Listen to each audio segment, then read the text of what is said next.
বন্ধুরা, আরও একটি নতুন ভিডিওতে সবাইকে স্বাগত জানাই। আজকে আরও একটি নতুন জিকে ক্লাস নিয়ে আমরা আলোচনা করব, যেখানে বিগত বছরের বেশ কিছু বাছাই করা গুরুত্বপূর্ণ প্রশ্ন এবং উত্তর রয়েছে।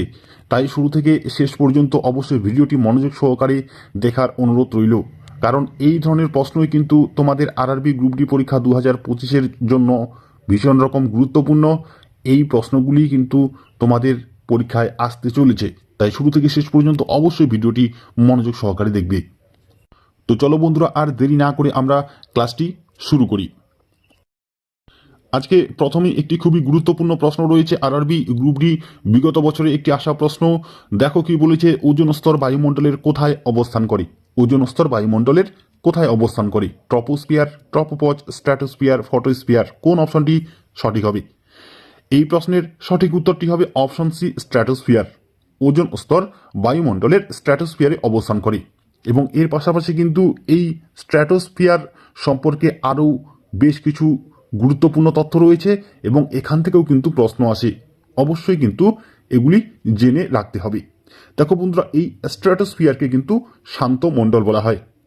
এখান থেকে কিন্তু প্রশ্ন আসে যে কোন স্তরকে শান্ত মণ্ডল বলা হয়, তাহলে স্ট্র্যাটোস্ফিয়ারকে কিন্তু শান্ত মণ্ডল বলা হয়। এবং শান্ত মণ্ডল কেন বলা হয়? কারণ এই স্তরে শান্ত আবহাওয়া বিরাজ করে, এবং বায়ুমণ্ডলের এই স্তর দিয়েই কিন্তু বিমান চলাচল করে। এই প্রশ্নটিও ভীষণ রকম গুরুত্বপূর্ণ। কম্পিটিটিভ এক্সামে কিন্তু এই প্রশ্নটি আসে, বায়ুমণ্ডলের কোন স্তর দিয়ে বিমান চলাচল করে? বায়ুমণ্ডলের কিন্তু স্ট্র্যাটোস্ফিয়ার স্তর দিয়ে বিমান চলাচল করে। এবং এই যে স্ট্র্যাটোস্ফিয়ারের যে ওজোন স্তর রয়েছে, এই ওজোন স্তরের জন্য কিন্তু সূর্যের অতি বেগুনি রশ্মি পৃথিবীতে এসে পৌঁছতে পারে না। তাই এই স্ট্র্যাটোস্ফিয়ার কিন্তু ভীষণ রকম গুরুত্বপূর্ণ, এবং এখান থেকে কিন্তু কম্পিটিটিভ এক্সামে প্রশ্ন অবশ্যই থাকে। তাহলে চলো দ্বিতীয় প্রশ্নটি কি রয়েছে দেখে নিই। কৃষ্ণ মৃত্তিকা অপর যে নামে পরিচিত তা হলো ড্যাশ মৃত্তিকা।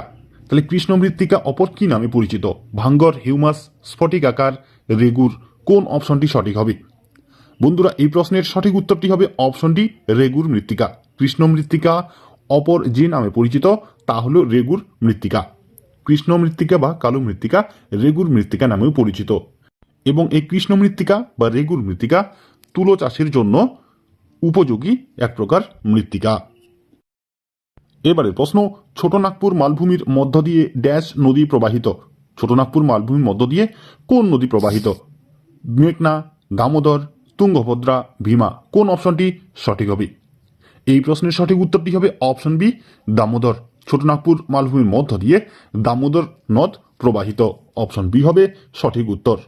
এখানে অবশ্যই তোমরা মনে রাখবে, দামোদর নদ কিন্তু ছোটনাগপুর মালভূমি থেকে উৎপত্তি লাভ করেছে।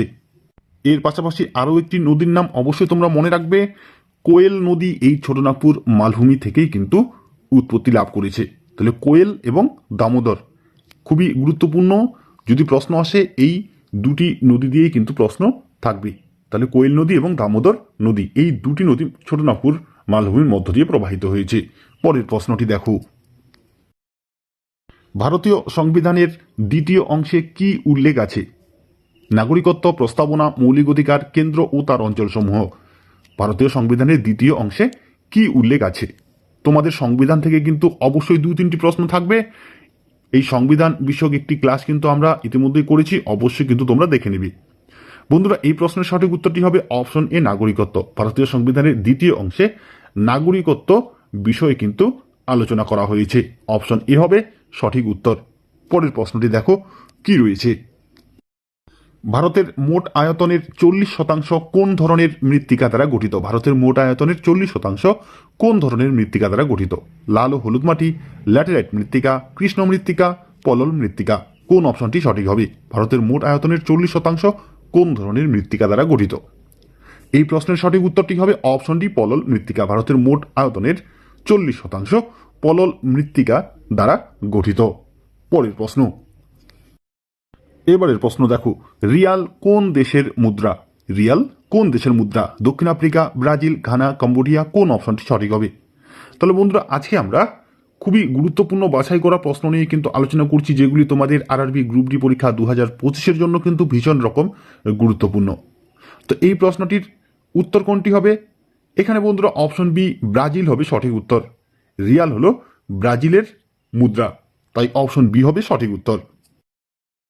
এবারে দেখো একটি উৎসব সম্পর্কিত প্রশ্ন। এই উৎসব এবং বিভিন্ন রাজ্যের যে লোকনৃত্য এবং ভারতীয় ধ্রুপদী শাস্ত্রীয় নৃত্যগুলি রয়েছে, এখান থেকে তোমরা 2-3টি প্রশ্ন কিন্তু পাবেই। এই নৃত্য এবং বিভিন্ন যে উৎসব সম্পর্কে আমরা 2টি ক্লাস ইতিমধ্যেই করেছি, তোমরা সেগুলি দেখে নেবে, সেখান থেকে কিন্তু 2-3টি প্রশ্ন অবশ্যই তোমরা কমন পাবে। তাহলে ছাপার মেলা কোন রাজ্যের সামাজিক উৎসব? ছাপার মেলা কোন রাজ্যের সামাজিক উৎসব? পাঞ্জাব, বিহার, ওড়িশা, গুজরাট, কোন অপশনটি সঠিক হবে? এই প্রশ্নের সঠিক উত্তরটি হবে অপশন এ পাঞ্জাব।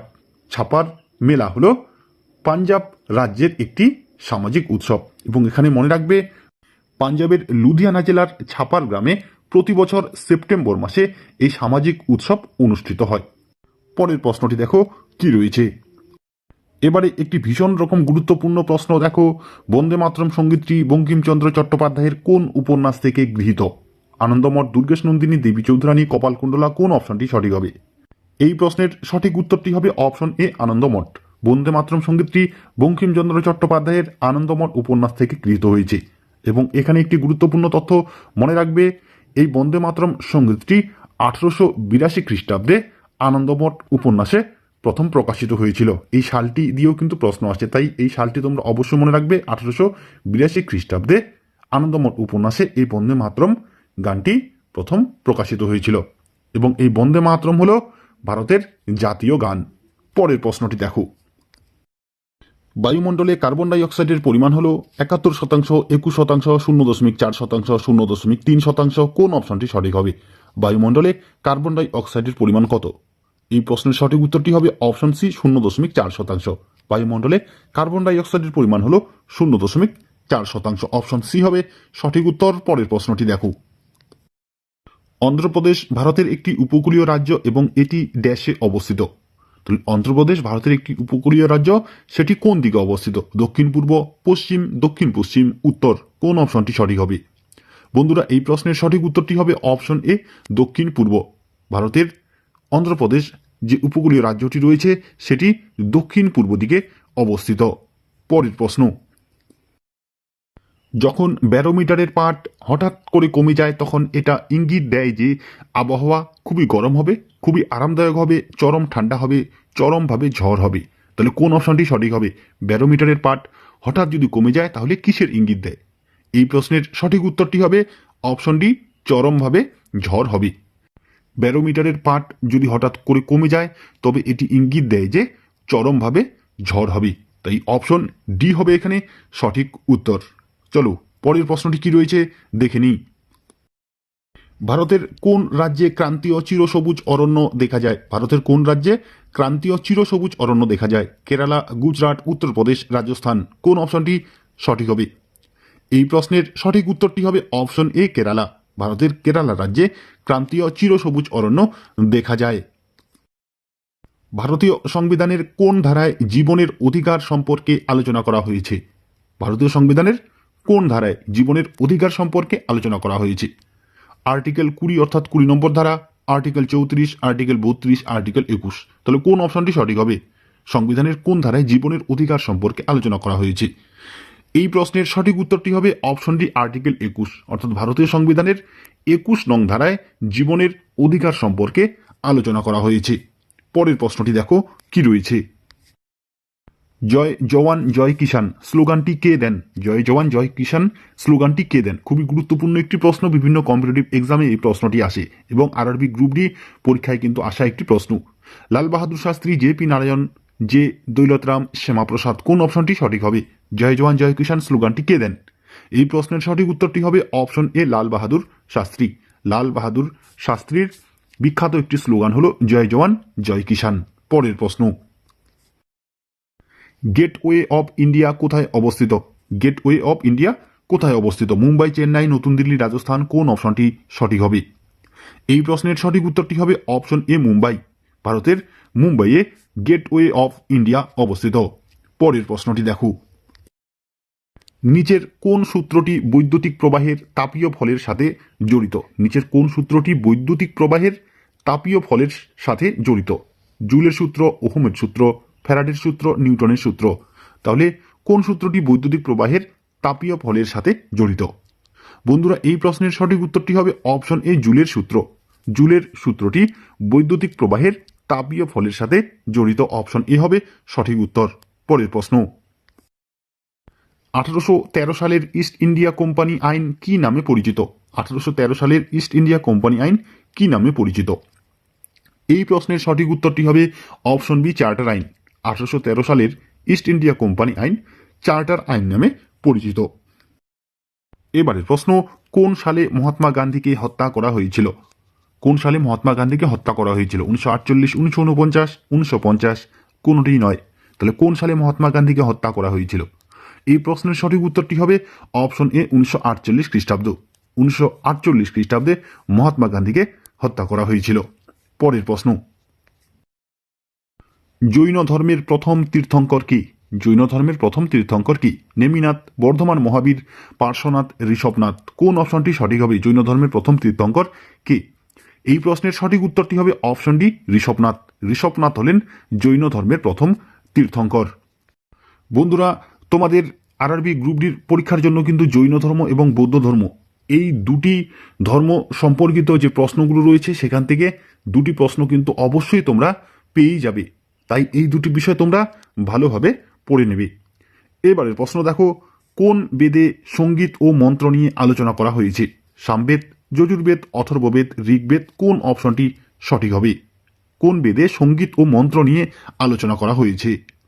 বন্ধুরা, এই প্রশ্নের সঠিক উত্তরটি হবে অপশন এ, সামবেদ। সামবেদে সঙ্গীত ও মন্ত্র নিয়ে আলোচনা করা হয়েছে। অপশন এ হবে সঠিক উত্তর। তাহলে বন্ধুরা, আজকে আমরা আরআরবি গ্রুপ ডি পরীক্ষায় আসা বিগত বছরের বেশ কিছু বাছাই করা প্রশ্ন এবং উত্তর নিয়ে আলোচনা করলাম। এগুলি তোমাদের আরআরবি গ্রুপ ডি পরীক্ষা 2025-এর জন্য কিন্তু ভীষণ রকম গুরুত্বপূর্ণ। আশা করি ভিডিওটি তোমাদের উপকারে আসবে। যদি ভালো লাগে অবশ্যই লাইক, কমেন্ট ও শেয়ার করবে। আজকে এ পর্যন্তই। ধন্যবাদ।